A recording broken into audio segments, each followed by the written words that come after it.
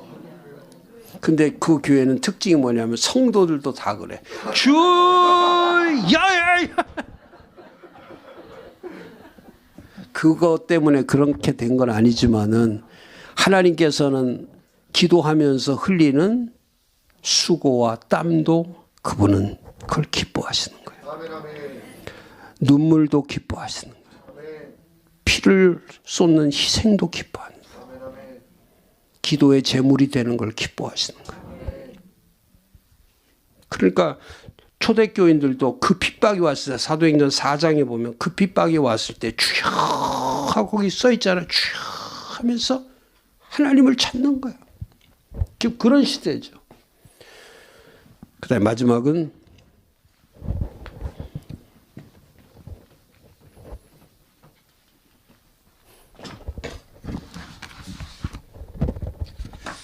갈렙의 세계관을 가져라.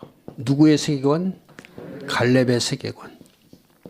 이 세계관은 그 사람의 인생관, 그 사람의 신앙관, 이 모든 것들을 다 만드는 게 세계관.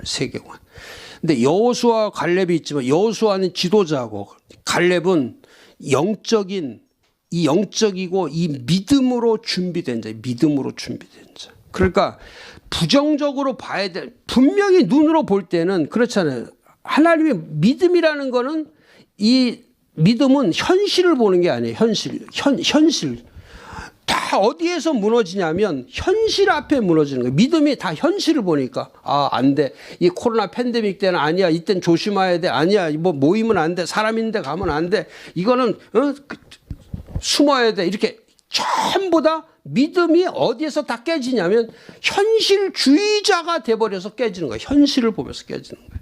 지금은 안 될 때야. 지금은 장사도 안 될 때야. 지금 교회 안 될 때야. 지금은 어려울 때야. 지금 이렇게 현실이라는 것을 믿음은 넘지를 못하는 거예요. 근데 성경은 믿음은 현실을 보는 게 아니라 믿음은 실상을 보는 거예요. 하나님의, 이건 사람의 실상이 아니라 하나님의 실상. 하나님이 보여주시는 거예요. 믿음은 바라는 거에 뭐야? 실상을 보는 거예요. 실상. 우리가 보는 게 아니에요. 하나님이 가지고 계신 실상. 하나님의 실제적인 모습, 하나님의 속성 그 자체. 하나님은 전능하시다 그럼 전능하신 거예요. 하나님은 위대하시다면 위대하신 거예요. 하나님은 기적을 베푸신다 그럼 기적을 베푸시는 거예요. 그게 실상인 거예요. 물 위로 걸어 그럼 걸어지는 거예요. 죽은 자가 살아난다 살아나는 거예요. 하늘문을 열어주시고 늦은 비 이른 비 매출하기에 만나 구름기둥 주신다면 주시는 거예요. 홍해를 가르는 거예요. 여리고성이 무너지면 무너지는 거예요. 그게 실상이야. 근데 우리는 믿음을 가지고 갈렙처럼 저 산은 저 가나안은 저건 우리의 먹이야. 저건 하나님이 우리에게 주셨어 하면 그게 실상인 거예요. 그게 세계관이야. 근데 우리는 현실주의가 되니까 전부 다 인본주의로 가는 거예요. 인본주의. 이 인본주의 세계관으로 가니까 이건 사람 중심이 되는 거예요. 당연히 사람이 중심이 되고 인본주의가 되고 또 지금 교회들마다 인문화 한단 말이야. 인문주의. 이 모든 것들은 이게 전부 다 세속화된 거예요. 이게 세속주의에서 오는 거예요. 세속주의. 세상으로부터 오는 거. 이 세상으로부터 오는 물을 끊어버리는 게 그게 갈렙 세계관이에요. 부정적으로 보는 게 아니라 하나님의 시야로 보는 거예요. 저 땅은 우리에게 하나님께서 주셨다. 그러면 주시는 거예요. 여러분 이제 2021년 이제 며칠 남지 않았어요. 지금부터 여러분들이 준비해야 될 것이 뭐냐면 아까 제가 초두에 말씀드린 것처럼 2년 동안의 만교회 1만 교회가 셧다운되고 락다운됐어요. 통제되고 예배도 안 드리고 교회도 없어져. 저는 2022년에 1년 만에 1만 교회 없어질 수 있다는 거예요. 2년에 1만 교회 아니에요. 1년에. 왜? 가장 무서운 게 코로나 3년차가 되면 뭐든지 그래. 성경에 보면 3년차가 되면 반드시 이 후유증, 애프터매스라고 하는 가장 무서운 게 후유증. 제가 암에 걸려서 지금까지 살아는 있지만은 뭐에 지금도 시달리고 있냐면 위가 없기 때문에 후유증이 있는 거. 그러니까 지금도 저는 기름기 있는 걸 먹으면 견디지를 못해. 그다음에 오늘 이렇게 저녁에 이를 집회할 때 제가 뭐 이렇게 아까 과일도 나오시고 이렇게 뭐 떡도 있고 그러는데 그런 걸 먹으면 저는 설교를 못 해. 그러니까 그냥 따뜻한 물 한 잔밖에 못 마셔. 뭐를 먹으면 위가 없으니까 어디로 다 내려가 그냥 곧바로 직행하는 거야. 그러면 견디지 못하는 거야. 그게 후유증이에요. 위는 만들어지지가 않아. 창자는 창자일 뿐이야. 위는 위인 거야. 간은 간인 거야. 허파는 허파인 거야. 하나님이 그렇게 만들어 대용품이 없어요. 만들 수가 없어 그걸. 그렇다고 내 목 잘라서 다른 거 갖다 붙일 수가 없어. 그냥 나로 만들어져 있는 거 그걸 믿으셔야 돼. 그게 실상이야. 이거 가서 얼굴 고친다고 이제 나중에 하나님께서 원판 찾을 때는 그 고통은 이루 말할 수가 없어. 야, 내가 만들어준 대로 살지. 네가 뭐 어떻게 했다고 갔다가 제 얼굴 보세요. 제 얼굴을 그냥 내버려 두니까 이렇게 되는 거 아니야. 저는 길을 못 가. 여자분들이 나 얼굴 보다가 교통사고 많이 나. 믿거나 말거나. 믿거나 말거나. 그래서 이 20%의 크리스찬이 된다는 것은 먼저 이 세 사람이 되는 거예요. 세 사람을 닮아가는 거예요. 그대로 이 모습이 합쳐지는 거예요. 이게 진정한 크리스찬이 되는 거예요. 말씀이 정확해야 돼요. 예냐 아니냐 정확하셔야 돼요. 흔들거리시면 안 돼요. 자꾸 결실이 없으면, 자, 한 해 동안 농사를 졌으면 제일 중요한 게 결실이 있어야 돼, 결실이. 그럼 올해 한 해 맺은 결실이 뭡니까? 메시지가 뭐냐고. 그 다음에 올해 한 해 예배 어떻게 드렸습니까? 정말 거룩한 씨입니까? 마지막 남겨놓은 하나님의 그루터기십니까? 그리고 나는 저산지를 내게 주소서, 저산지를 내게 주소서, 갈렙이 외쳤던 그 단어, 저산지를 내게 주세요. 그런 믿음의 용기가 있습니까? 내 나이 몇 살인 거 중요하지 않아. 주의 일 하기에 제일 좋은 나이가 80부터야. 할렐루야. 가장 좋은 나이가 80이야. 그걸 갈렙이 보여주시는 거예요. 우리에게는 은퇴가 없다. 우리에게는 하나님이 오시는 그날까지, 주님이 오시는 그날까지 우리는 전진할 뿐이다. 우리는 비전 안에 살 뿐이다. 우리는 열정과 기대감 속에 사는 거다. 우리는 하나님이 부르시는 약속의 땅으로 가야 된다. 모든 자들을 다 손에 손잡고 마음과 마음이 합쳐져서 정말 그리스도의 몸 공동체, 기독교 위대한 이런 블라드 공동체, 피의 공동체가 되어서 마지막까지 여러분들이 정말 주 오시는 그날까지 한 분도 코로나 팬데믹 때문에 두려워하거나 염려하거나 불안해하는 것이 아니고 하나님께서 더 강력하게 세워가시는 하나님의 축복의 기회가 되시기를 주님의 이름으로 축원합니다. 축원합니다.